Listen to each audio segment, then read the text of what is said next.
Les témoignages de nos invités nous rappellent à quel point l'apparence est importante, qu'elle soit trompeuse, comme nous venons de l'entendre, ou qu'elle soit au contraire révélatrice de ce que nous sommes et de notre univers. Pour Michelangelo, qui nous fait le plaisir de revenir nous voir, bonjour. Bonjour, Sophie. L'apparence est indissociable de l'artiste qu'il est. C'est d'ailleurs son physique et sa personnalité hors normes qui l'ont propulsé sur le devant de la scène. Michelangelo, vous allez nous dire où vous en êtes aujourd'hui. Donc merci de revenir sur ce plateau. C'était un bon souvenir. Je vous avais reçu le 18 novembre 2011 dans une émission intitulée « Cette rencontre a bouleversé mon destin ». Vous gardez un bon souvenir de cette émission? Un très très bon souvenir. Mais c'est une émission intéressante parce que déjà tout le monde écoute. Il y a les régisseurs qui écoutent, il y a les caméramans qui écoutent, donc tout le monde écoute. On rit pas des gens, on rit avec les gens. Donc c'est une émission très intéressante qui me plaît, moi personnellement. Voilà. Donc je garde un très très bon souvenir de cette émission. De qui vous étiez venu nous parler ce jour-là? D'un monsieur qui s'appelle Jean-Pierre Pilot, qui est réalisateur d'artistes et de musique, donc en studio. Et c'est grâce à lui que vous avez connu le succès? Oui. Parce que, comment ça s'est passé la rencontre? Non, parce qu'il m'a rencontré comme ça dans un bar, et il était intéressé pour le personnage que j'étais, et après il a décidé de me rappeler, de me mettre à l'épreuve. Donc voilà. Parce qu'il était en train de travailler sur un projet de comédie musicale? Oui, c'était un spectacle musical qui s'appelle Mozart, l'opéra rock. Donc, vous avez été choisi pour interpréter le rôle de Mozart dans cette comédie musicale. Comment vous avez vécu cette aventure? Vous avez joué combien de fois cette représentation de Mozart? Environ 400 fois. À quel point cette aventure a transformé votre vie? Elle a transformé. Elle n'a pas changé la direction, elle a juste transformé, elle a amplifié ce que moi je rêvais d'être ou de faire dans la vie. Mais ça m'a changé toute la vie, évidemment. Ouais, ça m'a donné de l'admiration des gens. Vous êtes arrivé de dormir dans la rue, de ne pas avoir un rond, et aujourd'hui ça va mieux. Oui, malgré mes parents, ils ont toujours voulu m'aider, mais quand on voyage, on se met en défi. Forcément, on se trouve dans des situations, mais la vie elle-même, c'est un risque. Donc voilà. Est-ce que vous avez eu du mal à gérer la notoriété? Les filles hurlaient quand elles vous voyaient? Non, j'ai du mal à gérer la vie réelle. Oui. Pourquoi? La vie, les mensonges des gens, ça j'ai du mal à gérer, mais pas le succès, parce que le succès c'est... Non, le succès j'avais rêvé, donc j'avais prévu. Ouais. Donc, voilà. Mais les fans en bas de l'immeuble et tout ça, c'est un peu... C'est pas gênant? Non, c'était gênant de faire un travail que quand je sors de mon bureau, les gens ne m'applaudissent pas. non, c'était pas gênant. C'est pas gênant. Parce qu'ils sont gentils en plus, les gens. Non, ils t'agressent pas, les gens. Ils sont gentils. Alors, lorsque vous êtes venu témoigner sur notre plateau, vous veniez donc tout juste d'achever la tournée triomphale de Mozart, l'opéra rock. Vous cherchiez alors à faire entendre votre singularité. Quel artiste êtes-vous devenu depuis? À quoi ressemble votre univers musical aujourd'hui? Eh bien, c'est un chanteur en plein travail que notre équipe a rencontré il y a quelques jours.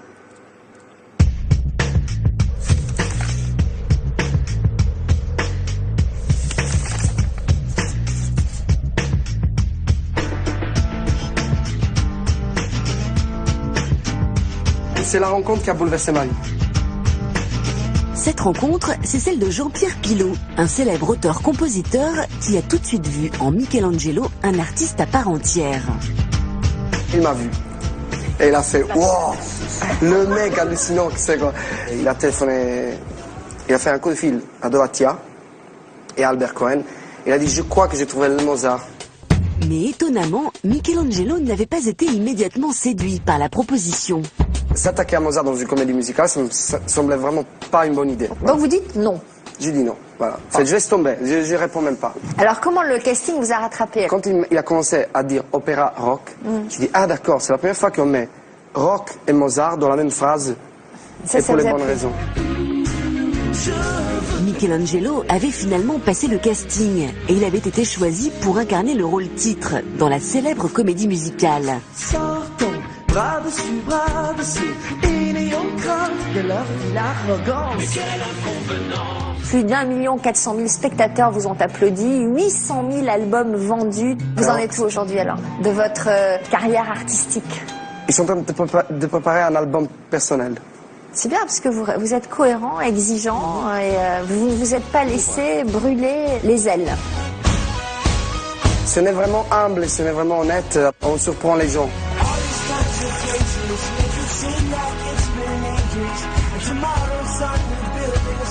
Nous retrouvons Michelangelo 2 ans après l'émission. Et il a très vite repéré notre micro. S'il faut mourir, autant vivre à en crever. S'il interprète toujours parfaitement les chansons de la comédie musicale, Michelangelo s'est depuis attelé à un tout autre projet. Quand j'ai fait la dernière de Mozart Opéra Rock à Bercy, j'observais pour dire voilà, ça peut-être c'est la seule chose que tu as vraiment réussi dans ta vie, au complet. Voilà. Et à partir de ça, ça commence des nouveaux défis. Et en fait, que vous le croyez ou pas, c'est l'étape la plus difficile. Avoir terminé un vrai projet, à succès en plus, et montrer enfin que moi, effectivement, j'étais un artiste et qu'il y avait une raison pour laquelle j'aurais été choisi pour un spectacle aussi important. J'ai commencé donc à imaginer ma carrière solo, j'ai commencé à faire des chansons, à les présenter, mais effectivement les choses ne sont pas allées vraiment comme je m'attendais. L'artiste et son univers n'ont pas séduit les maisons de disques qui ont voulu lisser le personnage. Les conseils que j'ai eu le plus fréquemment, c'était de ressembler en fait à un autre artiste. Je me maquille, j'ai un look particulier et je ne pouvais absolument pas faire une musique normale. Arrêter de me maquiller, c'était pas la juste chose à faire. Mais souvent c'est ce qu'on m'a conseillé de faire, donc on n'était pas dans le même combat. C'est finalement Albert Cohen, l'un des producteurs de Mozart l'Opéra Rock, qui a décidé de croire en Michelangelo et de produire son album. Il m'a dit, je t'ai vu amener des foules en Russie, donc je sais que ça fonctionne, il n'y a pas de problème. Et donc il m'a rassuré, il a compris que je voulais faire quelque chose de très très différent, de très décalé. Il croit comme moi qu'aujourd'hui il faut surprendre. Il m'a sauvé quoi, pour le moment. Mais ça fait déjà la deuxième fois qu'Albert Cohen me sauve. Et cette deuxième chance, Michelangelo n'a pas hésité à la saisir. Il travaille depuis sans relâche sur son album. Je me prends la tête sur la composition, je revois mes compositions pendant des jours et des jours pour voir c'est quoi le point faible, le défaut. En fait, je suis très investi dans cet album. Je crois être un artiste, je crois que ce soit mon métier, je crois que je ne me suis pas trompé de métier. Voilà. Pietro, le petit frère de Michelangelo, et Albert Cohen, son producteur, ont tous les deux été très vite séduits par le chanteur. La première fois que j'ai rencontré Michele, je pensais que les extraterrestres arrivaient enfin sur Terre et qu'il était le premier d'entre eux. C'est sa personnalité, évidemment son talent, alors bien sûr son timbre de voix, sa manière de chanter qui nous a plu, mais on a tout de suite reconnu Mozart en lui. J'ai toujours admiré Michelangelo en tant que mon frère, mais aussi en tant qu'artiste, surtout parce que c'est lui qui m'a toujours appris dans la musique. Impossible pour les deux hommes de ne pas se laisser entraîner par l'engouement de Michelangelo pour la musique. On peut pas lâcher Michele, c'est pas possible, il est trop attachant. Et puis très sincèrement, je pense que Michele a un vrai grand et gros talent. Voilà, il faut juste lui laisser le temps de l'exprimer. Et c'est ce qu'il est en train de faire en ce moment. Et Michelangelo, il a des idées en grand pour son projet. Il veut surtout être sincère avec son public. Il a toujours dit ça. De la sincérité et de l'originalité. Le frère, comme le producteur, en attendent dans ce futur album. On fait ce métier pour faire des rencontres comme celle-là. On ne s'ennuie pas avec Michele. Et j'ai l'impression que dans les années qui viennent, on va pas s'ennuyer. J'y crois beaucoup à son projet, surtout parce que ce projet, il me fascine. Il est artiste, certainement. Et s'il fait l'artiste, il sera content dans sa vie. C'est quelqu'un qui va nous surprendre.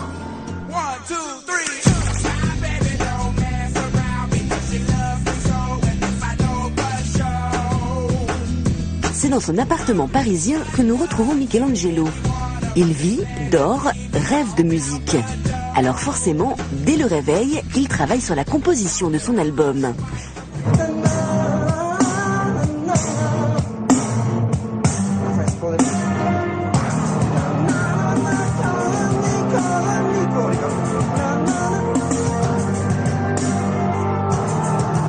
Là, metti i cori, capito? Ok. Donc maintenant c'est nickel. Allez, travaille, Pierino, travaille. Je veux dire, Et comme toujours, chez Michelangelo, la porte est ouverte aux amis et aux collaborateurs. C'est Somboun et Léa qui viennent ce matin écouter les nouveaux titres en préparation. Il a mis son truc là d'orchestre symphonique dessus. Écoute, comme ça donne.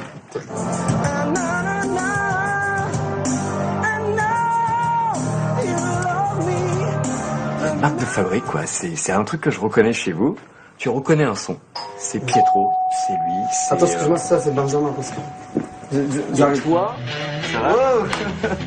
Benjamin, batteur, fait à son tour son entrée. C'est un véritable chassé-croisé d'artistes et de musiciens.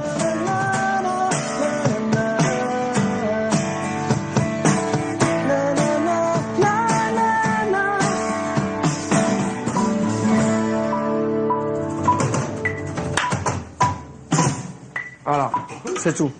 Non. Fini les bœufs à la maison. Aujourd'hui, c'est au studio d'enregistrement que Michelangelo a rendez-vous avec Teufa, le réalisateur de son album. Et toi? Michelangelo doit enregistrer un duo avec la chanteuse LFDV. Dernier réglage avant le passage derrière le micro. Un truc que moi j'aurais bien changé, c'est le début m'enivre.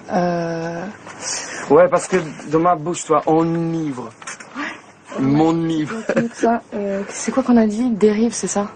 Ouais, c'est ce que Plus tu le temps disais. passe, plus je dérive. Je vais essayer avec ça. Par contre, tu dois le visualiser comme une... Comme il y a la rythmique qui rentre, n'oublie pas que tu dois le visualiser comme une colère qui monte, donc tu dois monter dans ton interprétation. Allez, j'y vais. Ouais, essaye ça.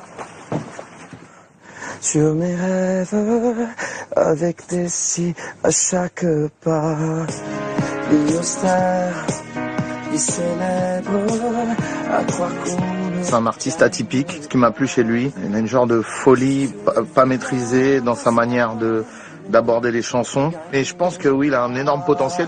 Où sont mes rêves? La nuit s'achève. Viens nous voir 5 minutes. J'arrive. Chaque jour, Michelangelo réalise un peu plus son rêve.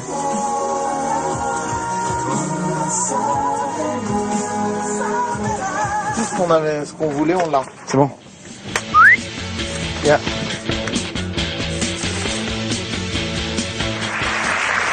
Un artiste touchant, sincère, exigeant, sans compromis. Vous auriez pu surfer sur le succès, sortir tout de suite un titre. Vous préférez attendre d'être satisfait de vos compositions et de votre production? Ben oui, parce que je crois d'avoir une responsabilité. Si je joue dans ma chambre, non. Si je fais un album qui sort au public, je dois avoir quelque chose à dire, quelque chose à présenter. Ouais. Si ce n'est pas un projet inspiré, à quoi ça sert? Je vais mettre une autre petite chanson comme beaucoup de monde, donc ça sert à rien. Mais j'imagine qu'après votre succès, vous avez eu d'autres propositions. Oui. Oui. Et quelque chose me dit que vous avez dû refuser pour justement vous fixer ce défi d'aller Oui, au bout de votre talent. Oui, j'ai vraiment choisi de laisser tomber en fait. Il y a des choses auxquelles je me suis approché. Par exemple, à bout d'un moment, il y avait des émissions à grand succès, etc. Il y en a eu une qui voulait vraiment me sauver la vie. C'était super. Et donc je suis allé, je me suis présenté, etc. Mais après, ça s'est plus fait. Parce que c'était pas les justes raisons, c'était pas je veux pas que ça marche mal. C'était pas ce que j'avais rêvé. Moi, j'ai rêvé un truc petit. Je veux que ce soit comme ça. Et je demande rien de plus que ce que beaucoup d'autres artistes ont fait, donc c'est normal. Est-ce que votre participation à toute une histoire a eu un impact sur votre perception de vous-même? Oui. Oui, beaucoup.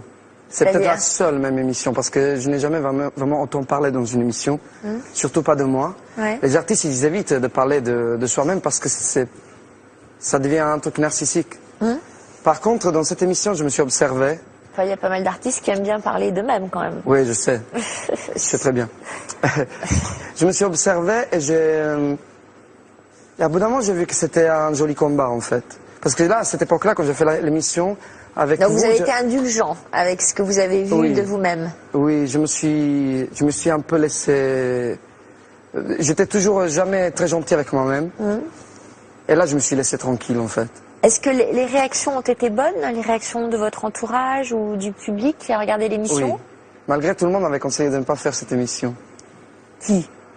Ben, des gens, même avec lesquels je travaille, ils avaient dit non, mais t'es fou, tu fais pas une émission comme ça. Ouais. C'est une émission de l'après-midi, c'est une émission. Il y a même une collègue qui m'a dit, oh, quoi, tu t'es assis au milieu des gens à discuter et pas à côté de la psychologue. Mais tu te rends compte, t'es devenu une personne qui est interrogée sur sa vie, etc. Ouais. Et pourquoi vous l'avez fait? C'est super. Ouais. Pourquoi je l'ai fait? Ouais. Parce que j'étais un cas à analyser. Et parce que non, mais ça me plaît vraiment, ça me plaît le concept, ça me plaît l'émission. Non, ça me plaisait l'idée. Et je trouve que voilà, que les émissions, c'est beau même que des artistes viennent ici et que c'est génial. Alors, qu'est-ce que ça vous a apporté l'expérience Mozart sur le plan musical? Énormément, une certaine sécurité je me sens plus sûr de moi. Ouais, c'est-à-dire qu'il a fallu que vous chantiez, que vous dansiez. Mais devant presque 4000 personnes tous les jours, je veux dire, à bout d'un moment, on maîtrise ce qu'on fait à bout d'un moment. Ouais. C'est énorme. En plus, c'était une pression constante dans laquelle tu arrives à trouver une calme et une maîtrise. Et c'est génial. C'est une épreuve tellement difficile que quand tu arrives à la faire, tu es fier de toi. Et beaucoup de choses deviennent plus intéressantes à partir de ce moment-là. Et votre univers musical à vous, comment vous le décririez? Le mien? Ouais. Je veux pas que la musique elle s'éloigne de l'art. Je ne veux pas que la musique soit autre chose que de l'art. Je veux pas que la musique soit faite pour manger un sandwich ou on peut l'utiliser comme ça, mais je trouve qu'aujourd'hui la musique a trop un sens commercial et pas du tout un sens artistique. Trop formaté. Oui, trop. Vous voulez pas répondre à des critères commerciaux? Ben non, parce que si j'étais un scénariste de film, j'allais inventer une histoire.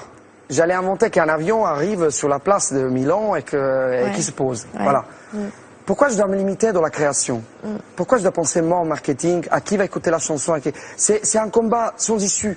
On va pas s'imaginer qui va écouter la chanson, qui va l'acheter.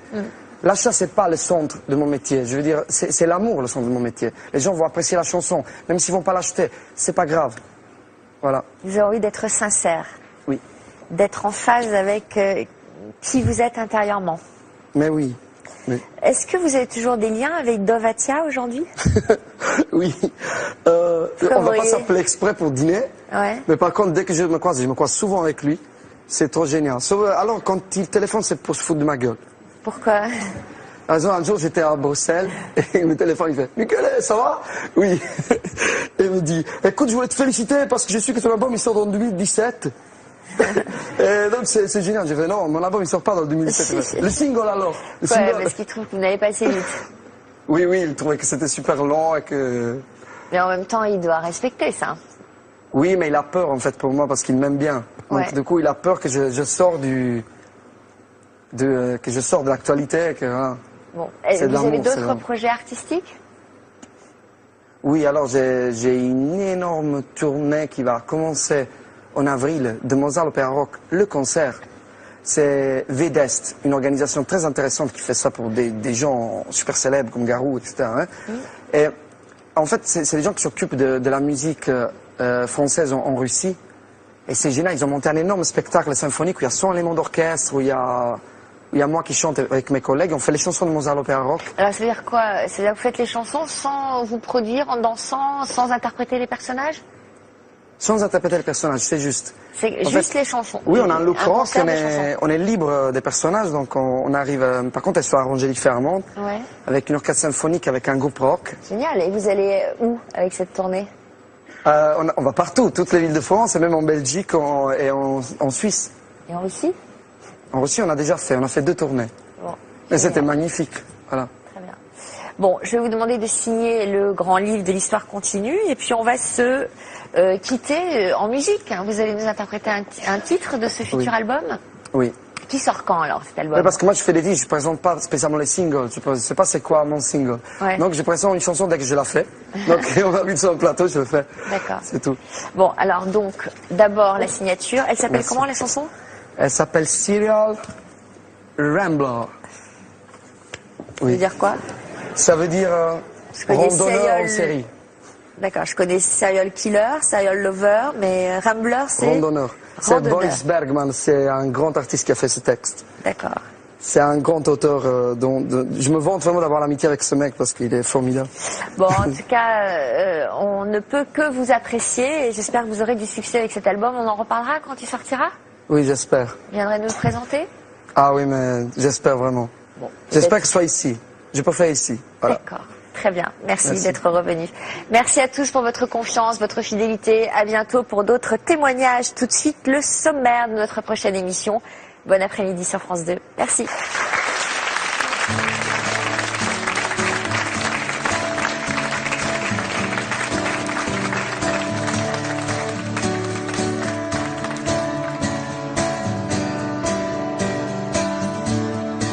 Please shower after doors of heart and shoulders. Time's come to get back home where I stand. Golden dreams fade to rust. You can't turn back time. The clock is ticking. Please understand. You know I do not mean to interfere. I see you run blood killing time. Time is a bad killer. The old games are over. My sweet love surrender.